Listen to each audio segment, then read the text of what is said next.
మన జీవితంలో ఆశీర్వాదాలు కావాలి. మనం చేసే ప్రతి బిజినెస్లో, ప్రతి పనిలో దేవుడు మనల్ని అభివృద్ధి పరచాలి, ఉన్నతమైన ఆయన స్థానానికి తీసుకెళ్ళాలి అంటే ఖచ్చితంగా దేవుని తోడు మనకు అవసరం. దావీదు గారికి శ్రమలు, ఇబ్బందులు, నిందలు, హింసలు వచ్చాయి, కానీ ఏ రోజు కూడా దేవుని వదిలిపెట్టలా. ఆయన సన్నిధి కోసం ఆయన ఆశపడ్డాడు. ఆయన సన్నిధిలో దీవారాత్రులు ఉండాలని ఆశపడ్డాడు. దేవుని కోసం, దేవుని ఆలోచనలతో ఆయన ఈక్వల్గా నడిచాడు.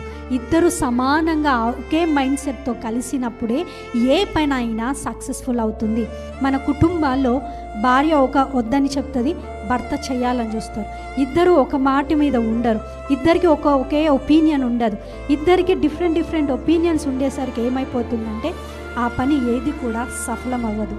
కొన్నిసార్లు మన జీవితాల్లో కొన్ని నిర్ణయాలు తీసుకున్నప్పుడు సక్సెస్ అవ్వట్లేదు, మనం ఆశీర్వదించబడట్లేదు, ఇంకా నష్టపోతున్నాము అంటే గనక ఖచ్చితంగా అక్కడ మనం దేవుని తోడు ఉందా లేదా అని ఆలోచించుకొని ఆ నిర్ణయం, మనం తీసుకునే ఏ నిర్ణయం అయితే ఉందో అది దేవునికి ఇష్టంగా ఉందా, దేవుని చిత్తములో ఉందా, ఆయనకి ఇది ఇష్టమా లేదా అని ఆయన మనసులోకి వెళ్ళి ఆలోచించి ఆ నిర్ణయం తీసుకున్నప్పుడు యెహోవా తోడు ఎలాగైతే దావీదు గారికి ఉండి అది కూడా ఆయన అంతకంతకు వర్ధిల్లెను.